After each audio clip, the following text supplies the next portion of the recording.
Pensemos en esto por un momento. ¿Y si las ideas fueran como elementos químicos? ¿Y si pudieran combinarse para crear una realidad completamente nueva? Bueno, esa es justo la premisa de Química Mental, una obra de Charles F. Hannell de 1922 que es, wow, potentísima. Así que acompáñenme a explorar esta guía fascinante sobre el poder que todos tenemos en nuestra mente. Para empezar, esta cita de James Allen lo resume todo de una forma increíble. Lo que pasa en secreto en nuestra mente, tarde o temprano se manifiesta afuera.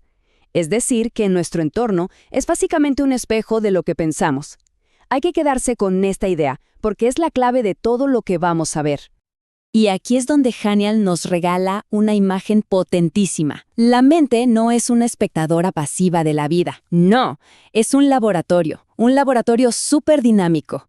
Es ahí, en ese espacio, donde ocurre la verdadera alquimia, la transformación de un simple pensamiento en una realidad tangible. Pero a ver, ¿qué es exactamente esto de la química mental? La propia fuente lo define así. Es la ciencia que estudia cómo nuestros pensamientos, o sea, las operaciones de la mente, alteran directamente las condiciones de nuestra vida. Y ojo con esto, no se habla de magia ni de deseos al aire, sino de un proceso con leyes que, según el autor, son tan reales como las de la física. Y para entenderlo mejor, la analogía que usa es simplemente brillante. A ver, recordemos un poco la química del colegio.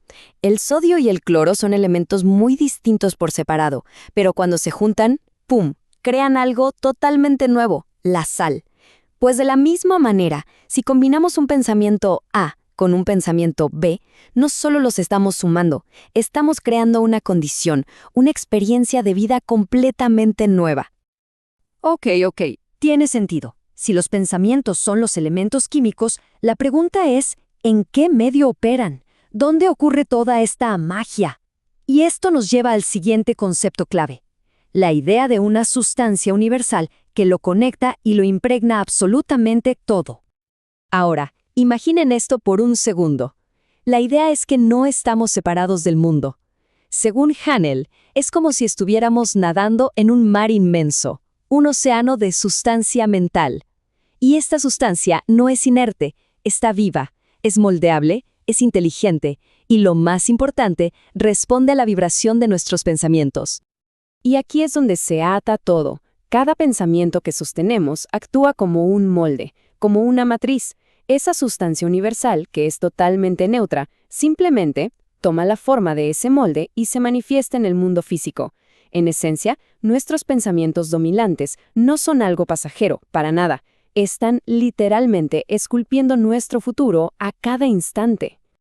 Y el mecanismo, el motor que gobierna todo este proceso, es una ley fundamental que seguro a muchos les suena. Sí, es la ley de la atracción. A ver, esto es crucial. Hay que entender que esta ley funciona como la gravedad. Es totalmente impersonal. No le importa si un pensamiento es bueno o malo, si un deseo es dulce o amargo, simplemente responde. Atrae las condiciones que vibran igual que los pensamientos. Así de simple. Es el principio universal de que lo semejante siempre atrae a lo semejante. Lo que nos lleva a una conclusión que es, es ineludible. El pensamiento es siempre la causa primaria. Las acciones, las condiciones de vida, el entorno, todo eso son simplemente los efectos. Por eso, si queremos cambiar los efectos, es inútil luchar contra ellos. Tenemos que ir a la raíz y cambiar la causa. Y la causa es el pensamiento. Claro, y cuando uno de verdad entiende este principio, ocurre una transformación profundísima. Se deja de ser una criatura de las circunstancias, una hoja llevada por el viento, para convertirse en el creador consciente de la propia realidad. Y la fuente lo ilustra de una forma genial. Se pasa del ser humano primordial, que reacciona al mundo con un garrote, movido por el miedo, al ser humano moderno, que le da forma a su mundo con una idea, movido por la confianza.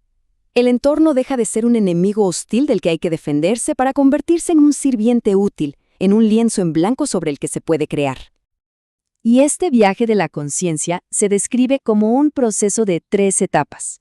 Al principio, somos criaturas de la ley, o sea, víctimas de sus efectos sin entender por qué nos pasa lo que nos pasa. Luego, evolucionamos a ser usuarios de la ley, Empezamos a aplicarla, a veces con éxito, a veces no. Pero el objetivo final, la meta, es la maestría.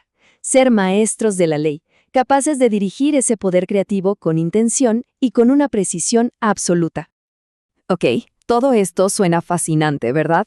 Pero la pregunta del millón es, ¿cómo lo llevamos a la práctica? ¿Cómo usamos conscientemente estos principios para crear armonía y lograr lo que nos proponemos? Bueno, el proceso se resume en 3 pasos que parecen simples, pero tienen su truco. Primero, formar el molde. O sea, tener una claridad cristalina, una imagen mental súper precisa de lo que se desea.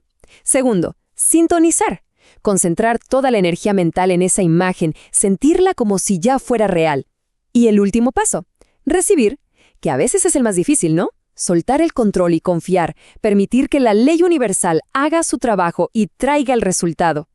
Porque, al final de todo, el objetivo último no es solo conseguir cosas. Es mucho más profundo. Se trata de alcanzar un estado de armonía con el universo. Y esta armonía, según nos dice Hanel, no es algo que se persigue o por lo que se lucha. Es la consecuencia natural de comprender y vivir alineados con estas leyes universales del pensamiento. Y esto nos deja con una reflexión final y con una gran responsabilidad. Si aceptamos que el pensamiento es el arquitecto de nuestra realidad, entonces la calidad de nuestra vida depende, pues, enteramente de la calidad de nuestros planos mentales. Así que la pregunta no es si estamos construyendo algo porque siempre lo estamos haciendo. La verdadera pregunta es, ¿qué vamos a construir a partir de ahora?